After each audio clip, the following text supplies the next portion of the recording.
Honestly, how many people do you think at home answered yes? It's got to be less than 10%, right? You know, that's a very esoteric question. But I get excited, especially for me, a former linebacker in the National Football League, when you see great linebacker play, and that's 40, Devin White. Not only you see him chase guys down that time, knocking a pass away. You're Louisiana Tech, you better find 40. Make sure you got a designated blocker for him, because he's a one-man wrecking crew so far.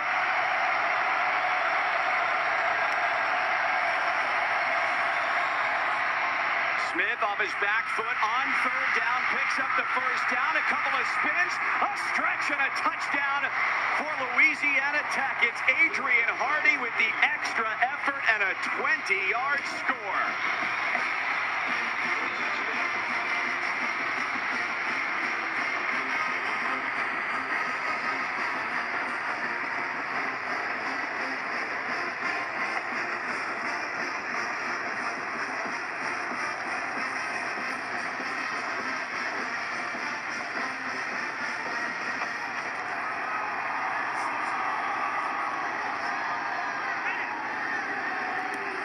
Hale with the extra point, and he sends it through to slice the lead to 17 for the Tigers. That's the answer that you needed for Louisiana Tech. It all starts with what? Blocking number 40. They do that. They have a blocker right for him. Somebody standing there. Once you get 40 out of the way, now you give your quarterback the opportunity, the ability to throw the football. And then you just have want to. That's Hardy. Making the catch in an effort. You can't talk enough about effort. Hardy extending the football. That was a huge drive for Louisiana Tech to get some points on the board, but the sustained drive by the offense, Smith holding his hands in the air, that's something you get excited about over there on the sideline. Longest drive of the day for them. Almost 4 minutes coming off the clock. And LSU's going to get the ball back. You go back to their final drive against Auburn. They took all the time off the clock to win the game, and here they'll have plenty of time to pick up another score if they can before the break. You're starting to read my mind. That's the first thing I thought of.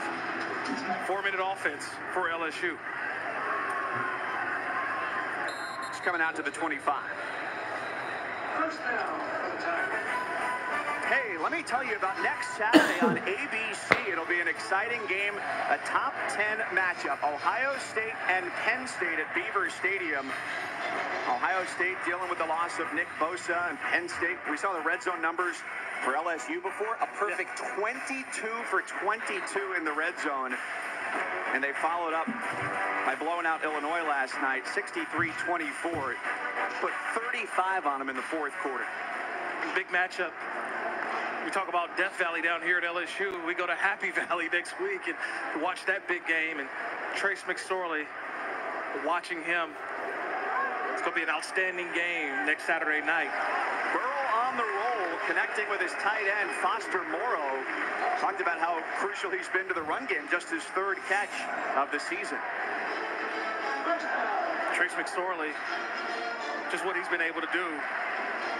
Look, when you have quarterbacks that have experience, if I'm Coach Franklin over at Penn State, James Franklin, what I'm doing, I just give the football to Trace and let him dissect what the defense is doing and let him just go out there and play. It's a luxury that Penn State has at the quarterback position.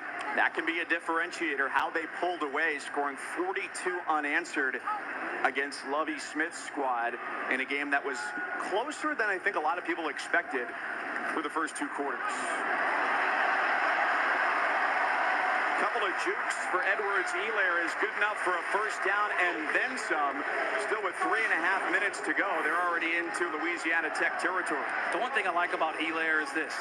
He's 5'9", 212 pounds, so he looks more like a scat back, but when you see his legs, when you see he keeps those legs moving and churning, he's a difficult guy to tackle. Already a low center of gravity, but he runs extremely hard, forcing defenders have to fully wrap him up. That's why he gets those big yards after contact. After his long run, he's spelled by Brosette on first down. Burrow incomplete. L'Jarius Sneed had an opportunity there defensively.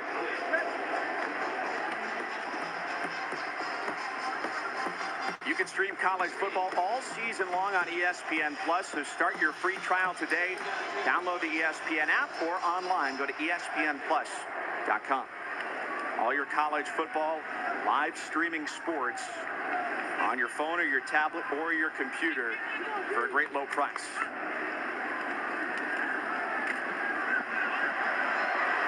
Curry coming to the sideline. A flag falls at midfield. Second carry for the freshman today.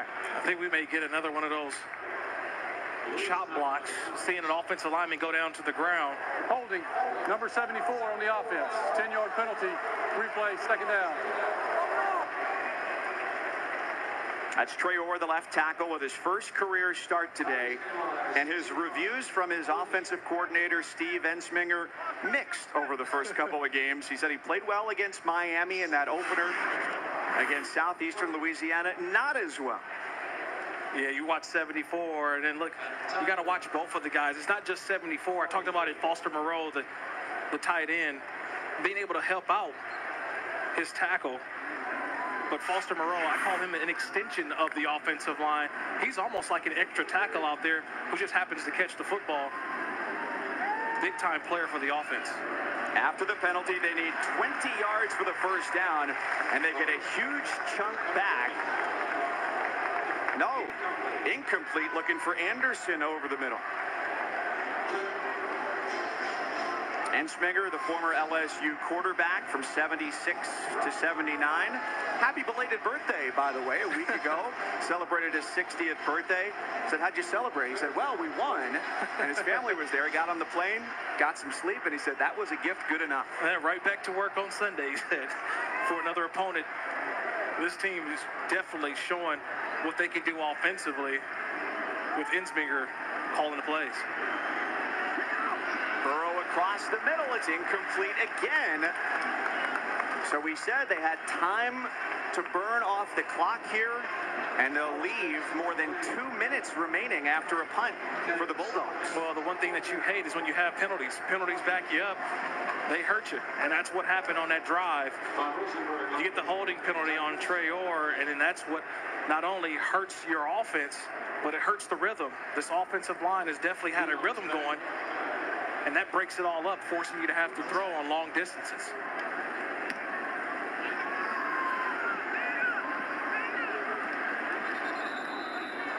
A bounce down to the 12. First down. So 24-7 here. LSU in the lead. Louisiana Tech has the ball here. A crucial possession for them because they won the toss, kicked it away, so they're going to get it back. Right. Coming to start the second half here. What do you look for from them as they try and get a quick strike and a score? Well, I think the biggest thing for them is to continue not just running the football, but they got to take shots down the field. That's how you're going to beat an outstanding defense. I mentioned it last week with LSU. You watch them against Auburn. Not only did they take the shots down the field, but they were able to not only create big plays, but also got some pass interference calls in there. You got to take chances when you get them.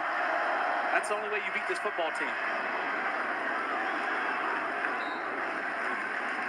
Strong grasp on the ball there from Israel Tucker, who got thrown into the fire in a major way last year. His first career action came against Mississippi State. So how's that for starting your college career?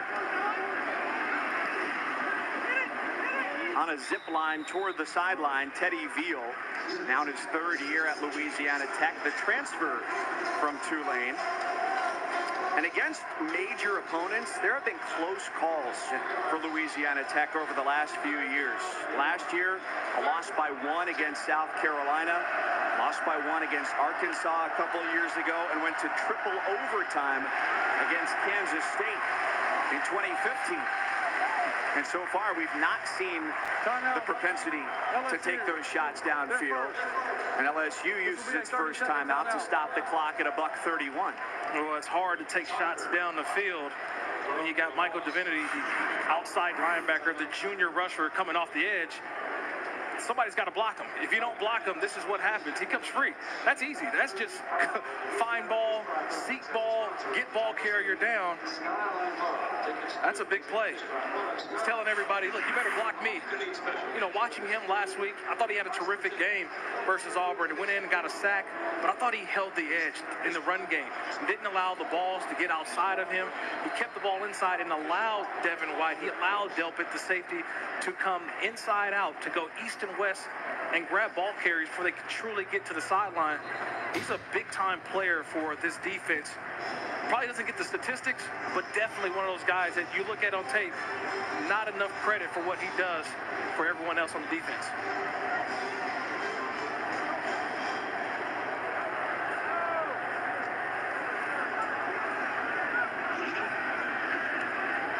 Dyer, the native Australian.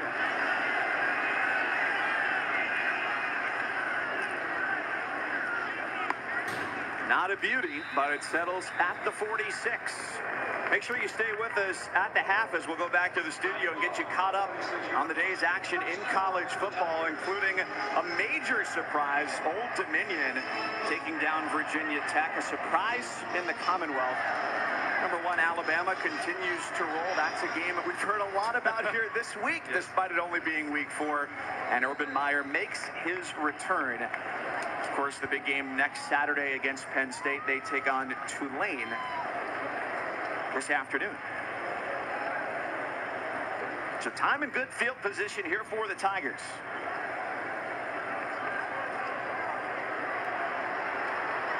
Burrow's got 4 Hey, the volume working and everything. Jefferson along the sideline.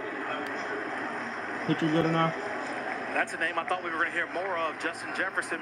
We're not talking enough about Amik Robertson, the cornerback. It's a little ghetto right now. The sophomore, the best player recording outside of off my Ferguson iPad on on defense. my iPhone. Ferguson's up front. Amik Robertson, the corner up top, definitely so far has been shutting out Justin Jefferson for the most part this half.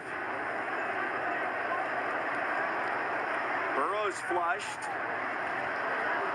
and into a bracketed coverage on D. Anderson, incomplete. That's the thing about a corner who's really good, is his name doesn't always come up as much because either he doesn't have the opportunity to make a play or the ball just doesn't come his way. Well, Amik Robertson, look, that's another guy we talked about with Coach Ogeron yesterday. He talked about their certain Hey, if y'all don't mind, drop a like on the video, drop a sub. I'm going to be live streaming every LSU game for the people who won't be able to watch it because they're at work or something, or not around their TV. Than his height. He plays about a 6-foot corner, 190 pounds, but only at 180, feisty. Definitely a guy you got to watch out. Here comes the heat. Pocket collapses. Ball is loose, and the Bulldogs pounce. Keontae Gardner leading the pile. They've got it at the 35-yard line with 35 seconds. Second turnover, or rather first turnover forced by the Bulldogs. Well, he came in with 28.5 sacks. He leads FBS for career sacks. But Jalen Ferguson, there's a reason why NFL scouts are here. Yes, for a lot of LSU players, but also the player wearing 45 in white. Ferguson gets up the field, beats Deculus, and look what he does. He goes after the football. This is the way that he's been showing not only his defense, but all across FBS, why he's one of the best at rushing the passer. First turnover this year for LSU. They came in as the only FBS team without a turnover. The listed 0 is no more. Bulldogs have a chance to take a shot. And Smith overthrows it for Smith.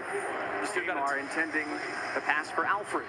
You still got to take those shots, those opportunities. Try to catch the defense on its heels. You kind of sense now that you thought LSU had settled in. They get off to the 24-0 lead, and then all of a sudden you get a score from Louisiana Tech. Now the turnover, and now if you're Louisiana Tech, you just want to get points. A touchdown will be a plus, but how do you get this thing in the field goal range with 30 seconds left and going feeling really good about yourself, only down a couple scores? Flag down back at the 42. Looks like it may be a hold against the Bulldogs. Yeah, I think they may get 74. O'Shea Dugas, the left tackle. It's always hard for those offensive linemen when the quarterback gets out of the pocket because you don't know where he's at. Look to be one of those offensive linemen on the left. Number 74 on the offense. 10-yard penalty from the previous spot. Replay, second down. Exactly as you called it against the senior, a preseason first-teamer in Conference USA. Well, he's their best player. He's their best player along the offensive line. He's doing a good job. He's got the defender right there in front of him, but when the quarterback goes out of the pocket, you know, Dugas doesn't know where to go. And then sometimes you get those veteran guys in there. Fiocco, same thing, knowing you throw your arms up in the air. That's a veteran move by the junior from Hawaii.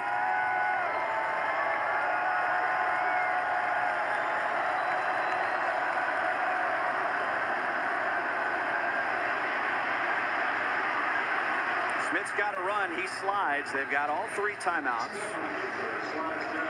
Skip Holtz quickly out onto the field to make sure he stops the clock. After 8 ticks, wind off on that play. This will be a 30-second timeout. We talk a lot about O'Shea Dugas, the left tackle, the biggest guy, 6'5", 330 pounds. But that time, Braden Fiocco, showing you the strength. Hands game. We had a fun time talking with Fiocco yesterday. That play belies the gregarious personality that Braden Fiocco is. Here's a guy who grew up on Hawaii, and his dad, Vili, worked at the Polynesian Cultural Center. June Jones, head coach at Hawaii in the late 90s, went and took his team to a show there. It's the luau, it's the whole experience. And he said, Vili, I want you to come be the live in-stadium mascot for Hawaii, and he did that for almost 15 years. And Braden was part of the show, too. He said they'd get in the truck that had Vili the Warrior painted on the back, and it would be crowds lined up in traffic outside the stadium. Cars would move over to let them go through because people were so excited about the family's performance. And the thing, look, I went to San Diego State. Remember going to play at Hawaii while June Jones was the coach, seeing Fiocco's dad out there. Look, he had that place in Hawaii rocking for the football games. And watching his son play right now, one of the heart and soul players along that defensive front, showing off a little power on that last play.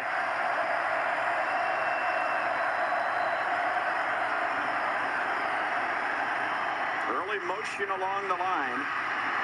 And a short drop-off. Dancy gets down to the 31-yard line. I think they may get Divinity offsides here, but the thing is, as a positive play, you only get 5 yards with the penalty, but you got a positive play that gets you closer to field goal range. Be interesting to see what Skip Holtz does here in terms of, does he take the play, which is a lot closer, or does he take the 5-yard penalty, which only gives him an extra down? If I was him, I would take the play. I got 6 seconds left, still got a couple timeouts, give me one opportunity to throw another pass to get more yards. I would decline the penalty and keep the play. On the defense, number 45. That penalty is declined. Result of the play is 4th down. Get as close as they can here. Ball at the 32. It'd set you up for a long field goal, somewhere around 49 yards. But like you said, if they can get this to 24-10, get the ball back to start the third quarter, score there, all of a sudden, it could be a one-touchdown game if things go the way that the Bulldogs hope. Yeah, but I think I would try to get a couple extra yards. You got 6 seconds and a timeout. Try for the out route. If it's not there, throw it away. See if you can steal 5 yards, but it's a long field goal here by Hill.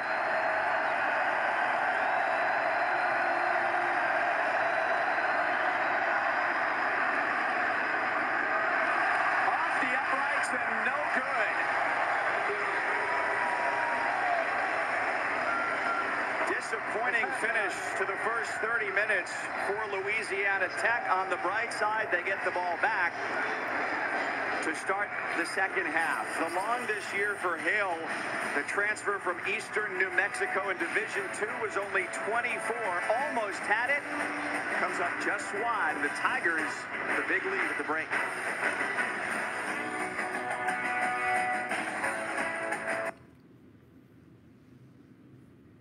All right, hey, I'm gonna stop the live stream for a minute. So if y'all wanna check back whenever the second half starts, subscribe turn on your notifications, and I'll be back whenever the second half starts.